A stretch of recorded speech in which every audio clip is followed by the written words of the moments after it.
to read. You don't have. We are live and recording. Hello, everybody. This is Constance from Mysterious Galaxy.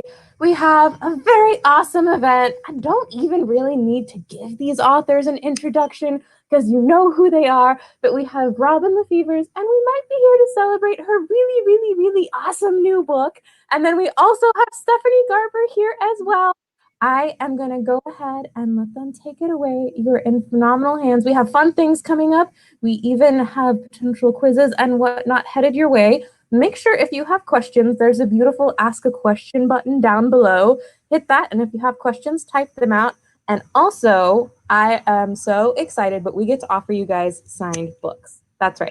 So for Igniting Darkness, we have signed copies, which I am beyond excited to get to offer you guys. So, yep, I will stop rambling, and Stephanie and Robin, I will let you take it away. Thank you for the lovely introduction, Constance.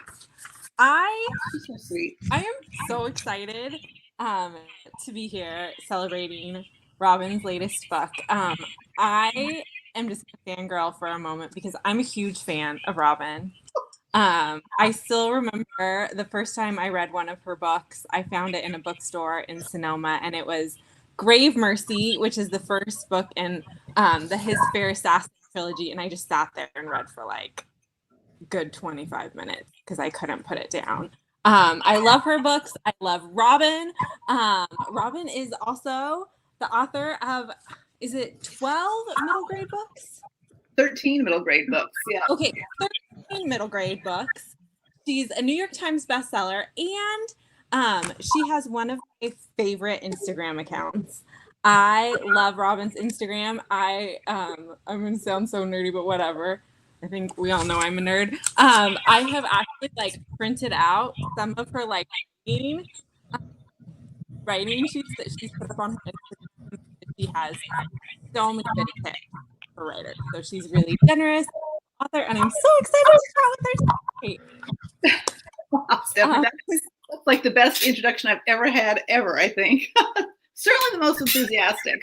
I'm going to introduce you for a minute because in case people don't know who you are, although I'm guessing that they do, because you kind of burst onto the scene here about, what was it, 4 years ago now with Caravel?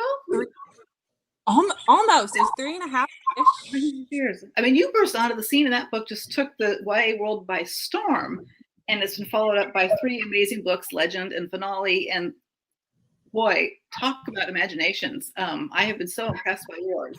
But you guys, more than being a great writer and more than having a phenomenal imagination, Stephanie is one of those rare unicorns of a person that is just the nicest, most enthusiastic, most kindest person ever. So if you ever get to be around Stephanie, take the opportunity because it's really a gift to yourself. So thank you for being here, Stephanie. I can't think of anybody more exciting to be sharing this launch with. Thank you. Oh, thank you. Oh, and we really are so excited to be here. Robin and I have chatted a lot about today, and we I have to when I look to the side, it's because I have my lists because I have to type everything up, even though I know what we're doing. We're gonna have games because we both love games, and Robin's so generous that she wanted to give away prizes. So the games are very simple, and they're also just a fun way to interact since we can't see all your beautiful faces. So we have 3 questions that we're going to ask, and if you answer in the little say something nice comment bubble, we will pick winners at the end. So you have to be around at the end, so we'll let you know you won. So the first question is, we're going to answering this question, and you all have to guess what our answers are. So the question is, what is your favorite romantic trope, Robin? And so, but we gotta give you guys the chance to guess before we answer. And also, we're gonna answer that for Stephanie as well. Guess what Stephanie's favorite romantic trope is, right? Are we doing both at the same time? Yes. So how about you guys put guesses?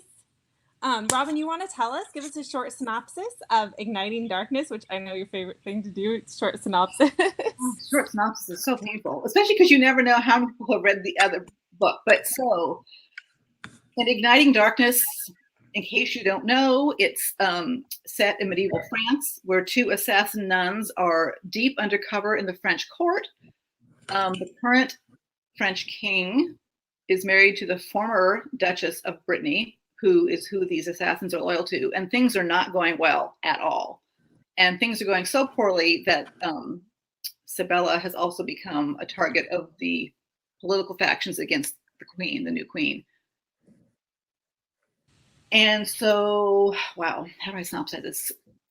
And then there's Genevieve, poor Genevieve, who has just made the biggest mistake of her entire life, thinking she was doing the absolutely right thing for all the right reasons, but it turned out to be like the worst thing she could possibly have done. So she's basically just woken up on the next morning and realized that she's screwed up beyond measure. And it's the story of those two trying to reconcile that horrible mistake and fix things and make them better and save the queen and save themselves. And if they can help to burn down the patriarchy while they're at it, then so much the better.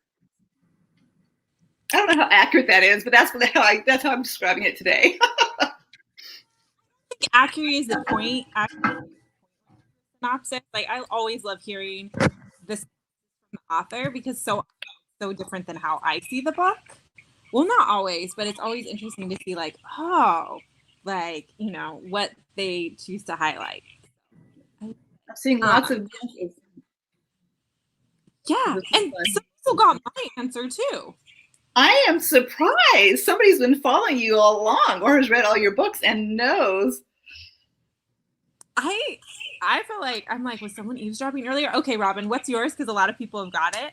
Yeah, everybody got it. And I love the terms, not just enemies to lovers, but yeah, enemies to lovers.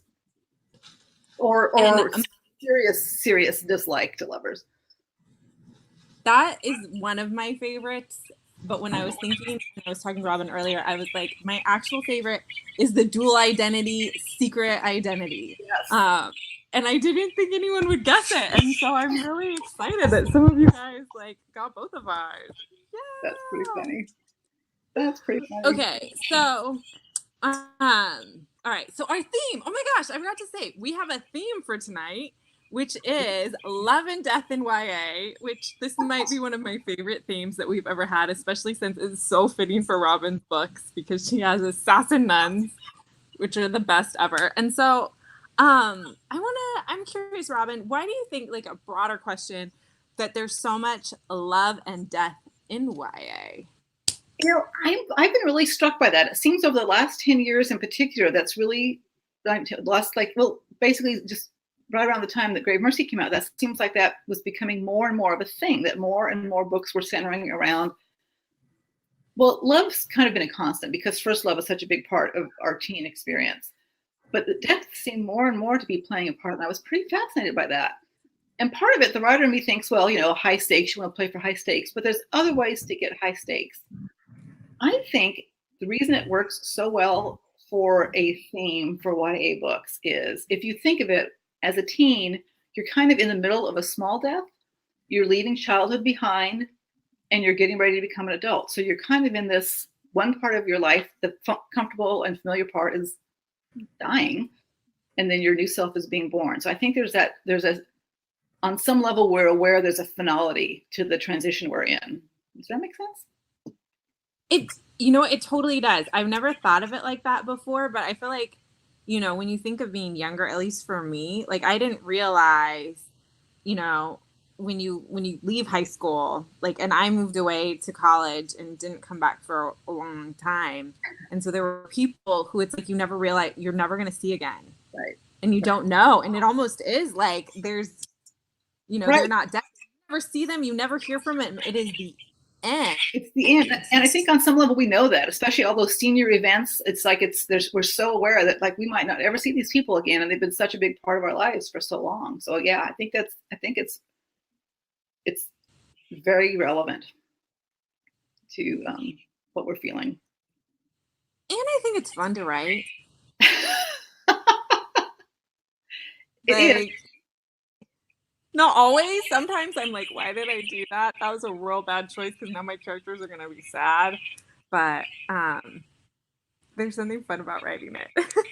There is. And part of it too is I mean, I think I had to make a choice when I started writing about assassin nuns.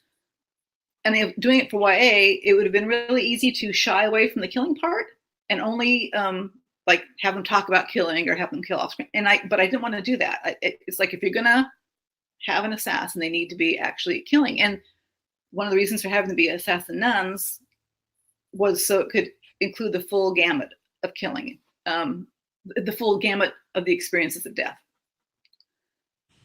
So, and I think part of that was, so I kind of get off on a tangent here, but part of that is because I think as a society, we see death very narrowly. And I wanted to kind of expand the way we looked at that. And I also thought it would be a good way to give teens who are experiencing the death of one part of their life ways to look at the new part of their life that wasn't quite so terrifying. It's exciting. It's exciting, but it also can be terrifying because it's so many unknowns. It is. And I think it's so interesting because it's like, death is very difficult. Like, I can't even put words to what death is as an experience. And yet it's something that draws me as a reader and so many other readers. Like, you know, I really enjoy going into a book knowing people are going to die.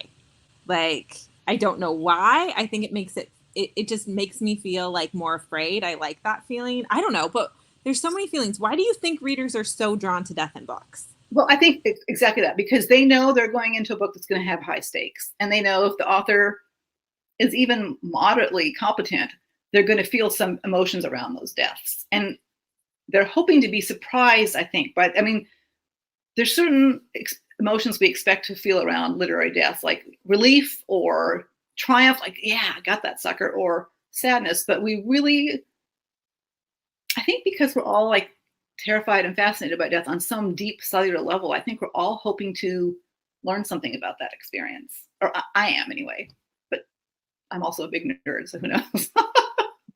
Oh, okay, I'm going off script a little bit, but That's as you're right. talking, gotta ask this question. So having written a lot of deaths, especially on-screen deaths and different deaths, and like going into all the ways you can kill people, how, like, I feel like we talk a lot about like, how have you changed as a writer, but how has your approach to writing death and killing off characters changed since you first started writing the His Fair Assassin series? That's a great question.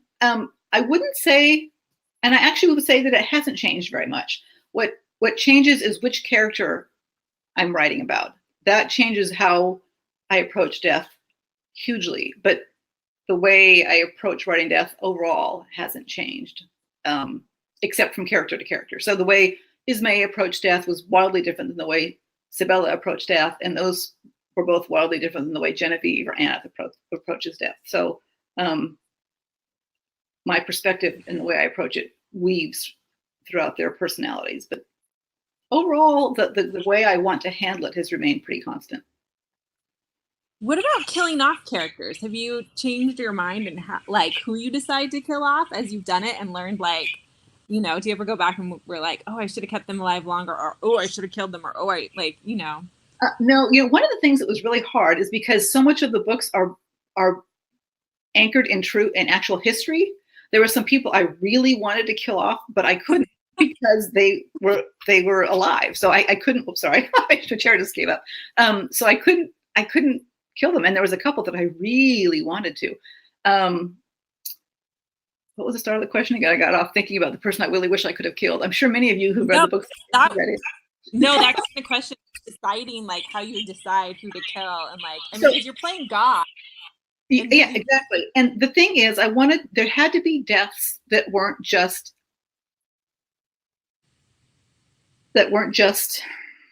not cheap shots, weren't the easy shots. I didn't want to just do the low-hanging fruit deaths. There had to be deaths that, like, because death doesn't always strike in a convenient way. So I wanted to make sure, and also I wanted the heroines to have to grapple with that. It's easy to kill somebody who's obviously hideous and deserves to die, but what if the orders came to kill somebody who was not? What do you do then? And what about mercy killing? And so I just wanted to explore all those things. So there are no deaths that I regret in the books at all, actually. I'm trying to think. Again, there's a couple people I would like to have killed, but I couldn't. there were deaths that were really hard to write. There were a number of deaths that I knew were coming, like from the minute I started writing, because the history told me they were coming, and I knew they would be hard on the reader. But to me, those are the most challenging, and I think those are the ones where those more nuanced emotions in the reader come, where they're surprised, and I think they're more memorable. This might be slightly spoiler. Do you have a favorite character you've killed off? And you don't have to say anything for this book, but in any of the other. You mean a favorite character that I had to kill off, or one that I enjoyed killing the most, or? Either one. Okay. I don't know how many of you have read the book, so it's a little tricky. Well, you don't have to say it. It's too spoilery. Okay. Well, it doesn't really spoil the plot, but the Duchess of Brittany, her sister, Isabeau, who's a very young girl in the book, is very sick throughout the whole books. And she if you Google it, you'll see it. So it's not really a huge surprise. And she dies in the course of the story. And writing her death scene was, saying it was my favorite death scene sounds kind of warped, but it was such a chance to show what a gift a gentle death could be. And I really loved writing a death scene that had so much love in it, if that makes sense. That totally makes sense. Yeah. That totally makes sense. And I love how you explore so many different emotions with death. It's just like boils are spinning right now as you're talking. Which now we're going to talk about love a little more. But before we go into that, we have another question. I'm curious. No, I didn't get a chance to ask you why you think this is such a big theme for YA readers. Like, do you have? Ooh, I feel like for love, for sure. I think one of the things that's so great about YA is that, well, I think a lot. Okay, I think I'm going to compare it to The Bachelor, because The Bachelor is so entertaining because it's not real life. You're not worried about bills. You're not worried about all these things. And like YA, like falling in love when you're a teenager, even though I feel like our teens that we write about all have a lot of concerns, but they don't have so many concerns that you have when you're an adult, and it's easier just to fall in love with someone. And I think those early loves are so powerful and just so emotional. And so I think, for me, I do a lot of first loves, and I love that. I think it's so fun as an author, and I love reading about it. I love the characters just falling and not having to worry about other concerns you have to kind of worry about as an adult when you fall in love. Right. And for death, I really don't know. I don't know why I love reading these books where they're killing off all these characters that I love and why it's so painful. But I think everything you said is so true, because I think it kind of fulfills the need that you have, like, as you're trying to let go of certain parts of your life. Right. Yes. Yeah. I think that's part of it. Although I will say this is interesting. I've heard that and I don't know if this is true, but it's true for me. I've heard there's a high ratio of YA authors who married their first boyfriend. And so first love. So like I always write about first loves too, because to me they're the most powerful, but that's also who I ended up marrying. So it's, so I think that's, and I know there's other way, and I guess I'm trying to remember where I heard that statistic. I don't know if it was like just somebody, anyway, I thought that was interesting. I wonder if that's why we as authors are drawn to that first love experience rather than more adult books where there's like been multiple. Ooh, I love that. I think that's not the case, but I love the idea. I love that you married your first love. Yeah, he's the boy across the street. Oh, we didn't know each other until he asked me out on a date, but still, it was pretty funny. Oh my gosh! See, it's like a YA story. It is. It is. He knocked on my door. I'd actually had a crush on him for like 6 months. And I was like watching him, and then one day he knocked on my door and like totally freaked me out, and said, "You have a bubble in your tire. Do you need help changing your tire?" And I said, And my dad had maybe learned how to change tires before he would let me have a car. So I did, but I was no dummy and I was not going to waste a great introduction when it came my way. So I said, no, actually I don't. I would love your help. And here we See, are. and that's smart because you might have messed up everything. If I you know, said because no. he's waiting 6 more months to come up with another introduction. I don't have to do that. Oh my gosh, and Casey Hill just said she married her first love too. So Oh, okay, there you go. Very interesting. Very this interesting. is building that theory. Okay, so before we get into some of the kissing questions, we have our next question for all of you and the prizes. And I love this question, and I love Robin's answer to it. So the next question is, do you prefer to write kissing or killing scenes? And so you guys can answer, and we'll pick a winner at the end. So again, guess which ones Stephanie likes to write, and then guess which ones I like to write, and then we'll. Okay, so we'll give you a minute while I ask this next question, because I love all the romance. Okay, so on to love. Okay, every book in your world has luscious to die for romantic stories. What elements do you think make a timeless love story? I think the key to a great love story is we need to understand why this person is the perfect soulmate for the other. What is it that they see about each other that nobody else sees? What else that they get about each other that nobody else gets? If someone has trust issues, how is this one person able to get under their guard and start beginning to gain a little bit of trust? It's all about, I think it boils down to finding someone who sees a part of us that we are either afraid of sharing or that we think are afraid no one else sees, and learning that they somehow see that.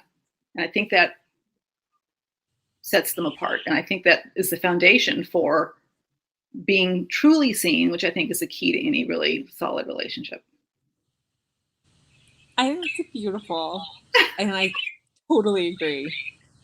Yeah, I think being truly seen is the biggest gift you can give somebody else. Seeing and accepting them, obviously. Well, and the vulnerability too. Like, right. I think that shows such a difference in the relationships when it's like this one person that you can be vulnerable with, and then they see you and they want you. Yeah. And I'm also. Go ahead. I love these answers, by the way, because everyone's just saying you love the killing so much. Oh, look at Ava. Ava got the good one. She got a good answer there. Killing that has emotions. That's actually should I give my answer now since that was so spot on? Yes. I think you should, especially because I love your answer. So my answer is I'd like to write killing scenes that feel like kissing scenes, which I know sounds really warped, but tying back to the earlier conversation, I want, especially for assassin nuns in particular, I wouldn't write that for all characters, but for my assassin nuns, the killing scenes, I'd like them to be as intimate and as emotionally fraught as the kissing scene. So sort of a combination thereof. And one of you guys got it. I'm really impressed. Who got it? Her name was Ava. She was up somewhere. Ava, Robin, her answer was killing that has emotions. Oh my gosh, I love it. You guys are okay. You guys, and this is just so fun. That was really great. How about, so what about you? Which do you prefer, killing or kissing scenes? Are you going to prove everybody right, or are you going to prove them all wrong? Yeah, gosh, it's so, okay, this is so funny because I really do enjoy writing the kissing scenes, but the killing scenes are always so much easier for me. Oh, like, really easy, but the kissing scenes are the scenes I love going back to. I love going back to that moment, but more than kissing scenes, actually, are my favorite are almost kissing scenes. Yes, that they get close and then something happens and they back away. That tease. It's the tease. Yeah, because I love those, and I think I also love that moment of like those first moments of the physical contact. Where it's like they have hands brush, or the first time, when they haven't kissed yet, and it's like they're close enough to kiss, and it's like, everything feels so intense because they're like feeling out each other. And so I love. In real life, it's true. There's almost like an electric current that happens when you get to that in real life. So it's like so great to see that in books. I really feel cute when books don't like really hit those initial stages of intimacy and just jump straight to the kissing, because of that first touch, that first nearness, that first almost kiss, they carry just as much impact. Well, and I think that's one of the things I love so much about historical, because I feel you see a lot more in historical of the significance of like brushing things and ankles and wrists and, you know, all this stuff that now it's like, you know, in a modern story, there's not usually that type of tension related with, you know, a hand that doesn't have a glove on it. And unless you're writing enemies to lovers, and then that tension is there because they don't want it to be, because they're feeling it in spite of what they want to feel. So I think that's one of the reasons I like that trope so much, is because it kind of helps put a break on some of the more modern, or the lack of modern restrictions to just going straight. That is true. Yeah. That is so true. Because restrictions are awesome for writing stories. In life, they're a pain in the neck, but for writing, they're awesome. They are very true. Okay, so this was a question that Mary wrote, who's not with us, Mary Pearson. We were hoping she could join us, but she had this question for Robin, because when Mary was agonizing over the heart of betrayal, Robin, you told her that writing the last book was the hardest, and according to Mary, you were so right. So was that the case with Igniting Darkness? Yes, it was so hard, because I felt like not only was I wrapping up the duology, but it felt like it was also wrapping up the world. I mean, and there's some people that feel like it was actually, that the books were actually more of a continuation of the original series. And I think there's an argument to be made in either way, but I wouldn't argue with anybody about that. But I think it was both wrapping up the duology, and then there was also wrapping up sort of some open questions that were left at the end of the trilogy, and wanting to do it in a way that would be so satisfying, but also having to stay true to what happened historically. That was the hard part, was like constantly being like jerked back by the chains of history. Nope, can't do that because historically, blah, blah, blah. I was like, no. So I had to really like tortuously wind a path, to thread a needle, whatever cliche you want to use, to find a way to make it be really satisfying to myself and to readers and the characters, but not blow the history thing out of the water too badly. And hopefully I did that. Hopefully. If you could only just have a time machine, then you could just like manipulate history so it fits. Go back and flick that character out of the way and knock that character down. Get out of there. So, okay, Sabella, who was the MC in Dark Triumph, which is such an amazing book. She returns in this duology as one of the two protagonists. Are there any other characters who might make an appearance in the final installment that we haven't seen? So for people who've been reading along since the beginning, you will be very happy to know that all the main characters from the books do make an appearance in this book. Some a couple times, and some, yes. So yes, there are many. All the main characters actually make an appearance. That is amazing. I love that. Okay, so real history. And yeah, hopefully some in some unexpected ways. But anyway. Oh, I love it when things. I'm all for the like full circleness. Yeah. Everything. Yeah. Okay, so this is like one of my favorite questions that I have for tonight. Okay, real history weaves with fantastical elements in all of these stories. So how did you approach meeting the two? In other words, where the heck did Assassin Nuns come from? Oh, this is such a great question. And so many things go into any given idea. It's such a hodgepodge. But about 10 years ago, I was taking this amazing workshop on voice. And it was over a period of 6 weeks, and we were kind of exploring different parts of our voice and it was just such a great class. But at the end of the class, the instructor asked us, if you could write only one book for the rest of your life, what would it be about? What would it look like? What shape would it take? What subject matter would it involve? What themes would you pull in? And I got to thinking about that. And I wanted to write this big, sort of larger than life, lives and kingdoms hanging in the balance, hard choices and heart twisting agony choices that looked like they were going to be tragedy, but just narrowly avert it and come back to happy endings. It was like such a big idea. And I thought, well, I can't do that in middle grade. And I knew I wanted to set it in the Middle Ages because I'd always been fascinated with them. And it just seemed like a better backdrop for that kind of story. And as I was researching the Middle Ages, I came across a few things that really kind of I came across them all in the course of about like 2 or 3 weeks, and they all just kind of like built on each other. So one of the first things was that many upper society women in the Middle Ages preferred joining a convent to their other societal roles because it gave them more personal freedom. And that blew my mind, because who thinks of being a nun as being a really personally freeing choice, right? Let me take my glasses off because they're kind of catching some glare. And then the other thing was that that Brittany held on to all of its old ancient customs and pagan customs much longer than other parts of Western Europe did. And they had this death figure called the Ankou, who was, and they also had this part of the coast was called the Passage to Death, where there were these night rowers who would get this knock on the door in the middle of the night, and they would go out to their boats and row these souls across to the island of the dead. What's the third thing? And then the third thing was I had always been fascinated by how the Christian church so intentionally co-opted so many of the earlier pagan gods and goddesses and called them saints, trying to get everybody to kind of buy into their religion. And they, took over a lot of holy sites and holy wells and built churches on places where old altars had been.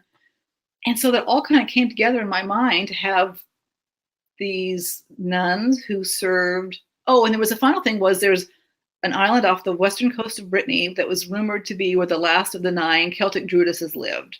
And they had special powers and could change the weather. And so that all kind of whirled in my mind. And I thought, yes, that's assassin nuns. I love all of those facts. I also love how, like, in Grave Mercy, you do such a great job of it's like, yes, this is freedom for Ismay. This is like the best opportunity. So you so create that feeling. But I'm just like, I love how you took all these pieces and then it was just like, of course this equals assassin nun. I know, it's like, it wouldn't for necessarily everybody, but that's how my sort of like twisty turny brain works. Is that how you, like, just in terms of story process, is that how you generally work with stories? Do you come up with, like, have these big key pieces of things that, like, you're kind of really obsessed with and then you just, like, bring them together and tell it? Or was this unique to this story? No, it's kind of, I'll get like a kernel of an idea, and then it's like my brain becomes a magpie, and I'll just start all of a sudden all around me, whether in books or in TV shows or just like at the grocery store, ideas will start like just clinging to, or my brain will start picking up these ideas and saying, oh, that would work, or that would work, and we could pull that in. And I don't even know how they're all going to fit. It's just like starts collecting things like a ad collector. And they just kind of stew around in a while, and they eventually, the back of my mind kind of makes these connections, and I go, oh yeah. Or a large part of the time, I will come across some nugget doing research. That's why I love research, is because I always stumble across something that's like, oh, that deserves a story. Oh, that deserves a book of its own. Oh, that should be, So, and then sometimes I'll sit down and an idea will come to me in a really obvious way. But then when I sit down to work with it, it goes off in 16 different directions that I never expected. So it's a pretty sideways process.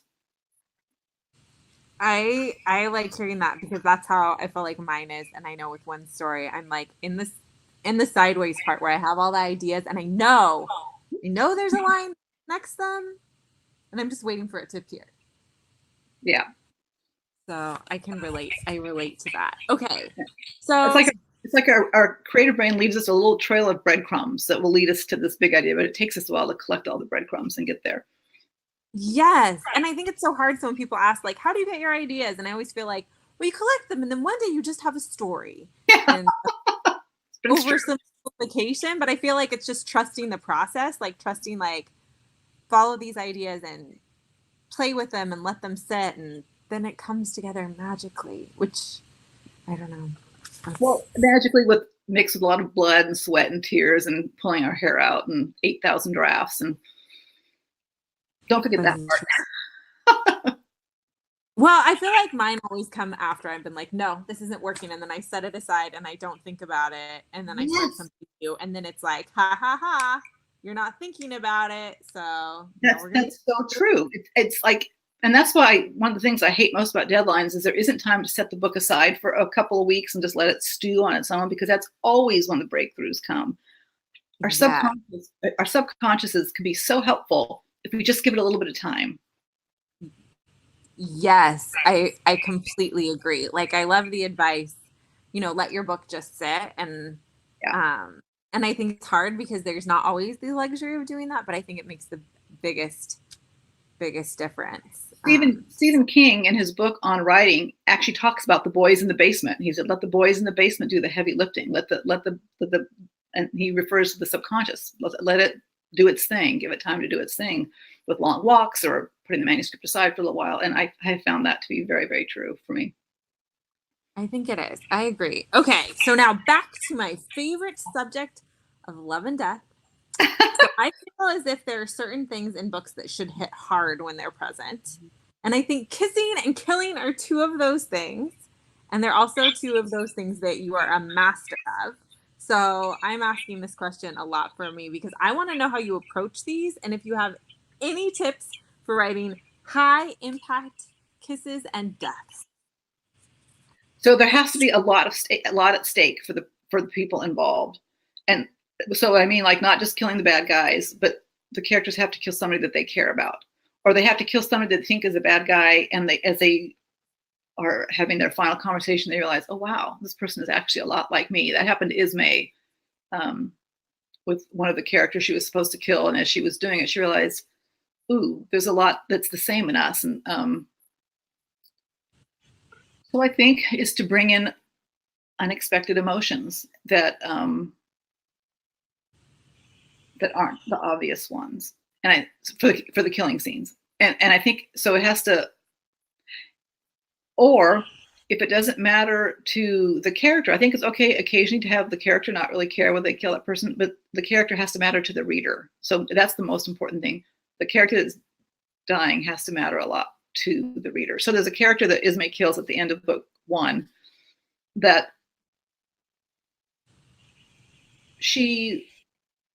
there's a couple actually that she wasn't really wild about in real life, but as she sees them in death, she realizes that it's tragic that they'll never get to know each other. And so even though it seemed like it would be an easy person for her to kill, and she's doing it for a really painful reason. So I think just pulling in non-obvious emotions and having it cost a little bit of the character soul when they do the killing is sort of key. And again, that's why I wrote about assassin nuns, not just assassins, because I wanted to kind of encompass the whole sacred and profane thing. Now, for kissing, I think the same thing holds true. I think it has to, high impact kissing scenes mean that when those characters kiss, it costs them something, whether it's their pride, whether it's their sense of self, whether it's their sense of being invulnerable, but it has to break some wall in them or make them look at themselves in some new way, and pretty much like just alter the way they see the world or themselves or the person, I guess, who's doing the kissing. I'm just nodding and like not wanting to write it down, but I really do want to write it all. I think I love all of that, especially with the unexpected emotions. Yeah. I feel like, it's so easy to have just certain emotions. This is what you're supposed to feel. But I don't think life is like that. I feel like you're always feeling things you feel like you're not supposed to feel. Exactly. And to give credit where it's due is I learned that technique from Donald Moss and his book Fire and Fiction, which we've talked about, both of our favorite craft books. So any of you writers out there, I highly recommend that. Again, Donald Moss, Fire and Fiction, and he really talks about his microtension and it's having the unexpected emotions sort of underpin the scene. He is my favorite too. And he has an exercise that I love where it's like you write down the 10 emotions your character could be feeling in the scene, like starting with like the most obvious emotion. Right. and then you go to like the 10th one, and then you write it using that emotion as like the guiding emotion, which I always think has such fascinating results. It bears really interesting fruit. Yeah, it really does. So I'm realizing I'm looking at the clock, and I don't we should probably ask the audience if not the audience, the people out there, I don't know, participants, if you guys have questions that you want to, we want to make sure to leave questions for you. If you have, I see there's 10, so there's plenty of questions. Okay, so I don't know, Stephanie. Yeah. Time. And also, just a reminder, I know we're going to say it again at the end. I feel like I want to say this. So I have not read Igniting Darkness yet because I've ordered it from Mysterious Galaxy because I was so excited that you can get signed copies, which is a real rarity these days when all of us are at home and there are no live events in person. So you can still order those signed copies. So that's just a reminder. Shameless reminder. All right. So we love shameless reminders. The ghostly voice of Mysterious Galaxy comes in. I love the voice. And okay, here's another special thing I'm not supposed to do, but I'm going to do. If you guys missed the pre-order, they sent me a supply of the pre-order buttons. So if you order them today on launch day through Mysterious Galaxy, you can still get them. Just don't tell my publisher. We won't tell anyone. Okay. These are gorgeous. I love this. They're so beautiful. Okay, I love this ghostly voice. Okay, so this question is from Shannon Didamore. And she says, Robin, your storytelling voice is so compelling. What all do you attribute to that? Any insight there? Story voice is a hard one, and it's the thing I spend the most amount of time on. And I can't start writing stories till I get the voice right. So that wasn't me, I swear. My screen like got bigger, so I'm like, what's going on? There's two things that I usually have like 2 full notebooks before I even start writing a word. And that is I have to know my character's psychological and emotional landscape. What scares her, what thrills her, what her emotional scars and wounds are, whether she thinks the world is a hopeful place or a terrifying one, whether she's got a chip on her shoulder, whether she's trusting. I can't just understand those things on a theoretical level. I have to know which specific events in her childhood caused her to act that way or influenced her in that way. So I pretty much like start writing. I have an exercise I often do where I think I am 7 years old and I start doing a free writing and see what comes out.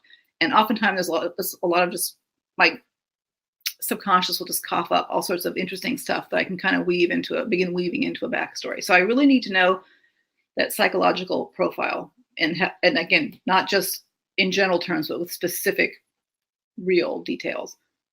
And part of that is also having, especially writing historical, I need to know the worldview and how it's different from like a contemporary worldview. Like, so if you lived in the 15th century France, what are your contexts? What are the points of references? What type of metaphors or similes would you use that we don't use? Because that all kind of pulls me into the story world and makes me think in that sort of medieval brain or that faux medieval brain, because I'm sure it was widely different than what I have, but it gives a sense of being that way. So again, 2 notebooks usually full of answers to those questions and exploring those questions and thinking about, well, did they have siblings and were their siblings kind and how did the village treat them and who would, just really getting to know them. And then I'll usually write like the first 2 or 3 chapters 18 different times, trying to get that voice just right. And then finally when it clicks, I can move on. It's a little tortuous. I feel a lot better that you write your first chapters 18 times. Makes me feel very validated right now. I wrote 17 drafts of Brave Mercy. Drafts. And that's a big book, right? 17 drafts. Yeah. Of the whole book? Of the whole, well, 7 drafts were the first half, and then the other 10 were the whole flipping book, yeah. But I did it over a period of about 6 or 7 years. Wow. Okay. I feel a lot better. That is encouraging. that is encouraging to me, because I always feel like if I find the secret to the universe, I can write fast. If you find it, let me know, because I have not found it. Whenever I write fast, it comes out, it's just direct. It's like, I don't do word counts anymore for the same reason, because I just get so wrapped up in getting words down on the page. They're really cruddy words. Like, none of them are usable. So I don't even mess with trying to have a daily word count anymore, because I get too caught up in the metrics. No, I think that makes sense. My daily word counts are usually like, I'll have like a day, 2,000 words, and the next day it's like negative 200. Yes. Negative, and it like, it keeps going. Yeah. It's very, yeah. It's like glare out of there. Okay. Next question, and you all can keep asking questions. Do you want me to, or do you want to pick it, Robin? Let's see. You're more technically savvy at this than I am, so why don't you go ahead and I'll see if I can get caught up on where you are on these. Ooh, this is a great question. This is from Sadie. How do you go about planning an entire series or arc? How do you keep the plot moving and invigorating, especially in books where there are multiple series arcs? Well, I think that's part of what I think that's kind of what gives them their impetus, is having lots of different threads and things, so you can always, if there's a lull in one of the plot threads, something's happening in some of the others. So it's and then you kind of weed them all together. So there's always a bump in the path. But I'm looking at these questions, Stephanie, and there's a lot for you. So let's get to some of those myths.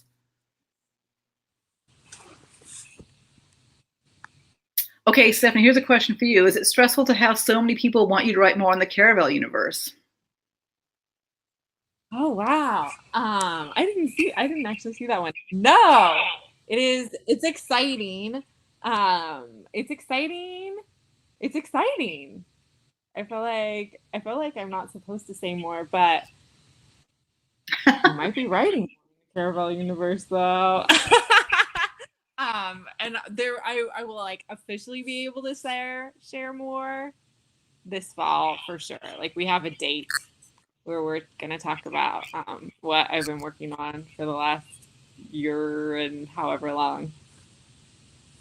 So I'm holding our breath until then. So it's been, yeah, I'm really, it's not stressful. I think I'd feel sad if people here's a good question we should probably both answer. When writing, do you ever feel like what you're writing is totally awful and get discouraged? And if so, how do you encourage yourself and push through those negative feelings? I feel like that might be helpful. Oops, you're gone. Where'd you go? Me? Oh, no. Oh, okay. You're still there? Okay. I just can't see you. Anyway.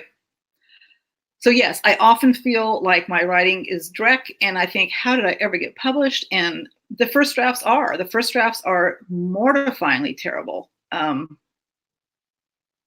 But I also know that it's just, I think you have to get the crappy words out so the good words can come. It's like you have to write the facile or the easy or the obvious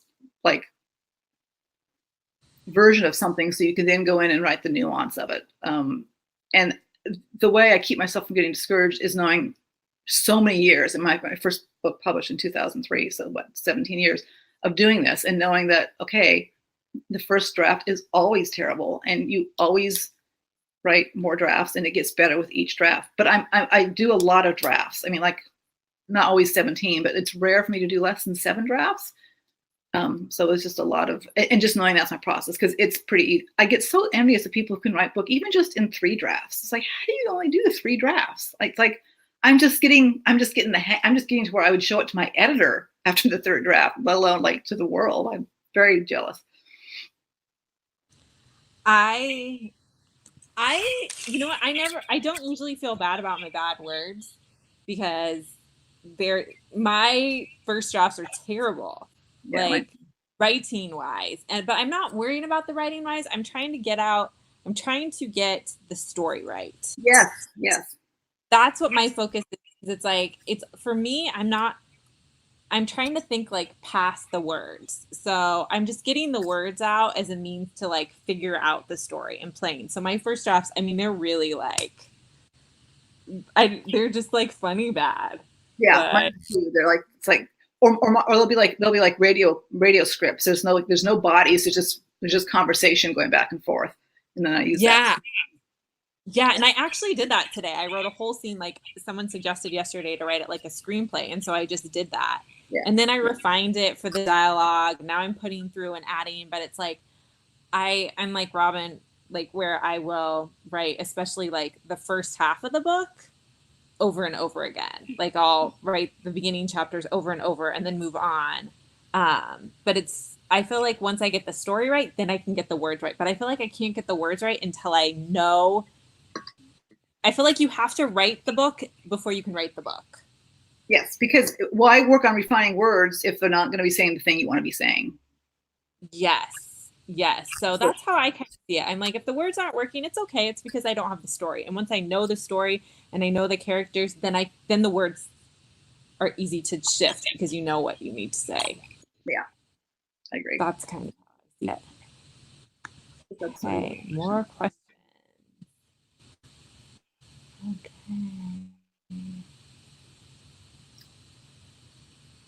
Somebody also asked about how do I go about planning an entire series or arcs. If you go to my Instagram feed, I have got so many posts that show these like elaborate sheets of graph paper with multiple like arcs and plot points and graphs, and that'd probably be an easier way for you to see what I do, but there's a lot of literally trying to externalize my internal process so I don't get lost.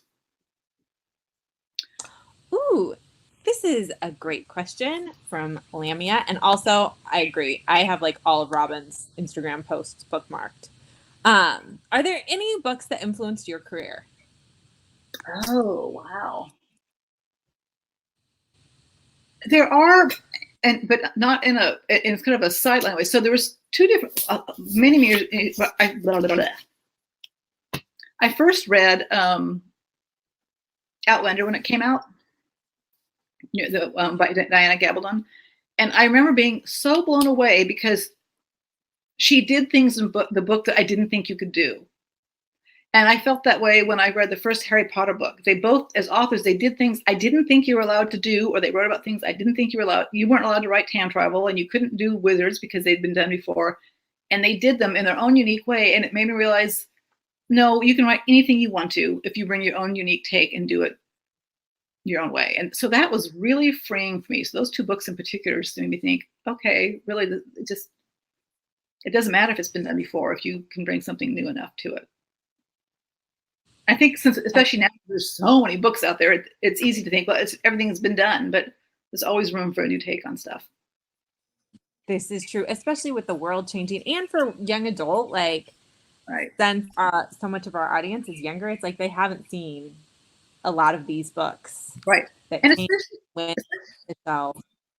especially, you kind of break up a little bit, so I start talking, thinking you've stopped, but it's actually just a lag in the video, so I'm not trying to talk over you.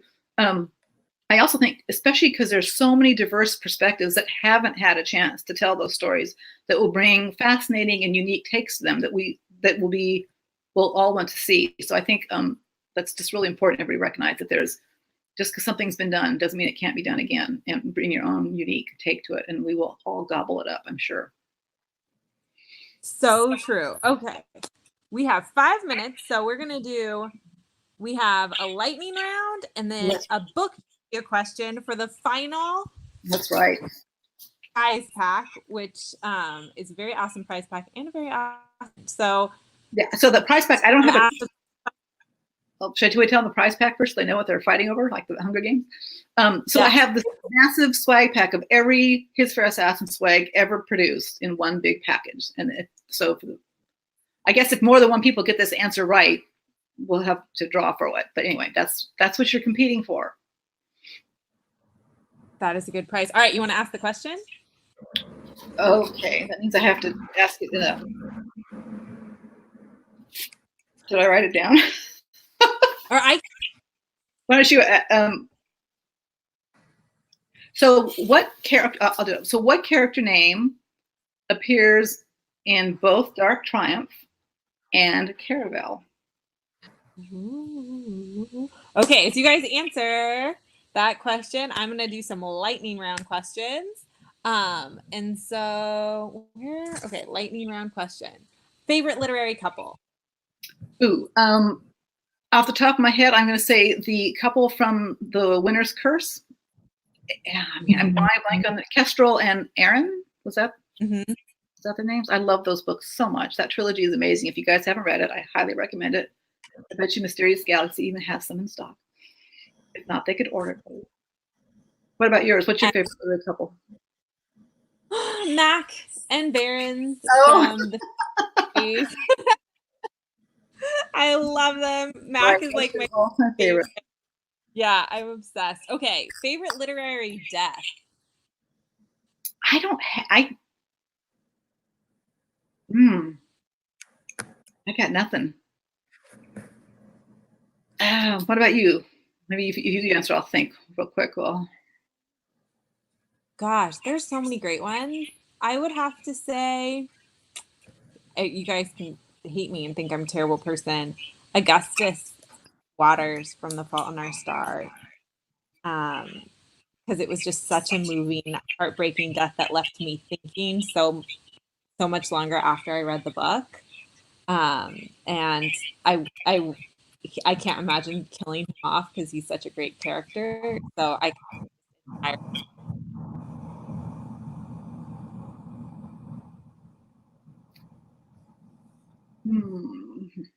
have one, but I'm drawing a complete blank. I'm really sorry.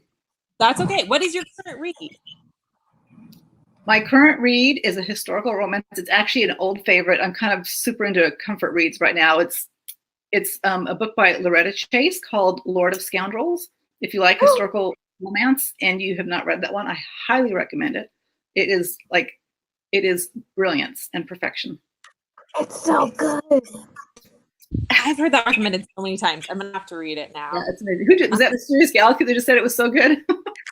Sorry. I think I love that. Yeah, it's an amazing book. It's like if I ever wrote an adult romance, that would be the goal to shoot for, that level of brilliance. Awesome. Okay, I'm reading Midnight Sun, and I'm loving it. Yeah, I love it. I'm so glad to hear that. I ordered multiple copies. I'm like, that's like my fangirl series. So I'm really enjoying it. If you were excited or nervous about picking it up, I highly recommend it. If you're a fan of the Twilight books, which it is.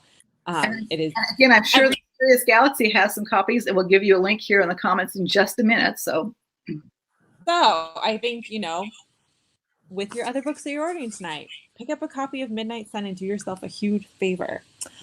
Okay, last question. Current obsession, and this can be your favorite song at the moment, socks, TV show, anything that brings you joy or peace right now. Okay, this is going to be so silly, but it's so true. So my husband put up a hummingbird feeder about 3 weeks ago, and we have so many. I mean, I don't know why we have like 30 hummingbirds, and we have these 2 hummingbirds. It's like a hive of bees, and every night they swarm these. At twilight, every night they just swarm these feeders, and it's hilarious watching them zoom for position, and they do the matrix thing up in the air fighting, and then they bite each other, and there's bees that get in the way. So it's just, and it's like having 2 glasses of wine. It's so relaxing. So they're our obsession right now. Just go out there and watching the hummingbirds be hummingbirds, and it's very grounding and very calming and very zen. I love hummingbirds, and I'm gonna have to tell that my critique partner Stacey Lee is always trying to get hummingbirds. Like her goal in life is to get hummingbirds in her backyard, and I have the secret to that. I will give that to her. Okay, she will be so happy. Like we have a lot of conversations with hummingbirds. My husband has a special nectar formula that he does that I think attracts them by the truckload.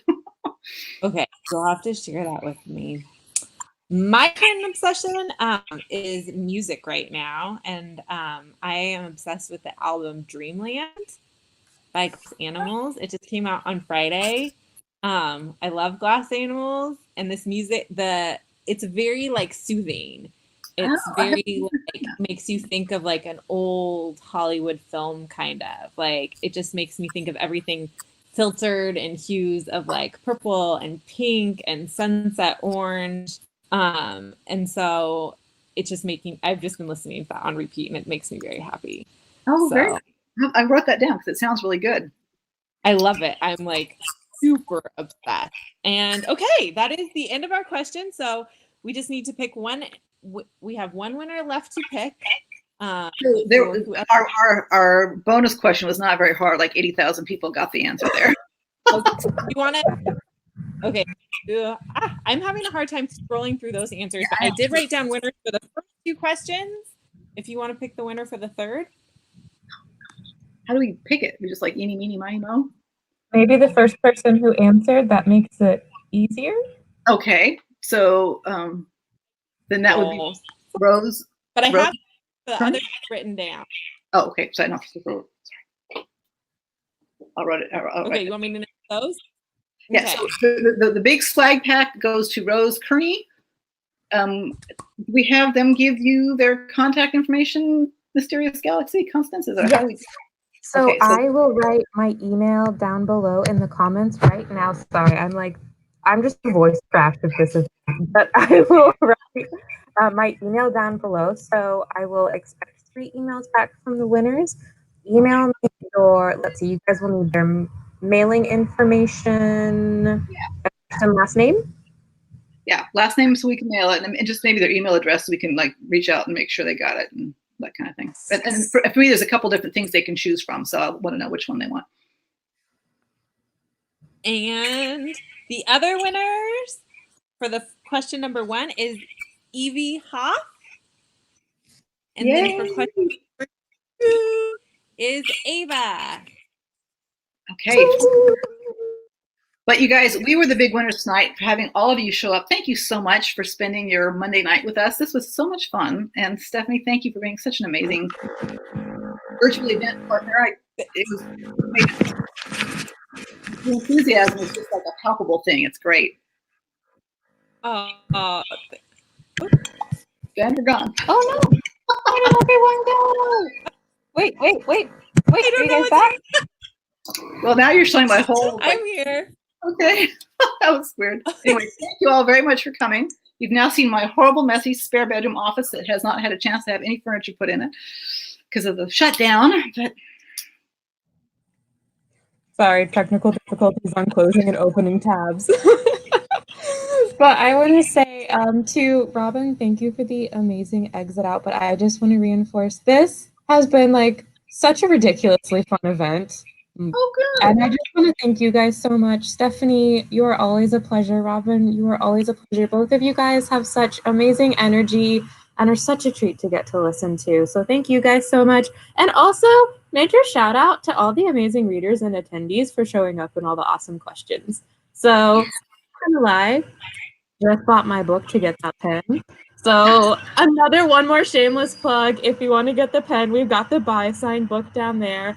And we will go ahead and say thank you and so much to everyone for coming tonight. Have a good night, everybody. Bye-bye. Thank you again. Let's see if I can exit it.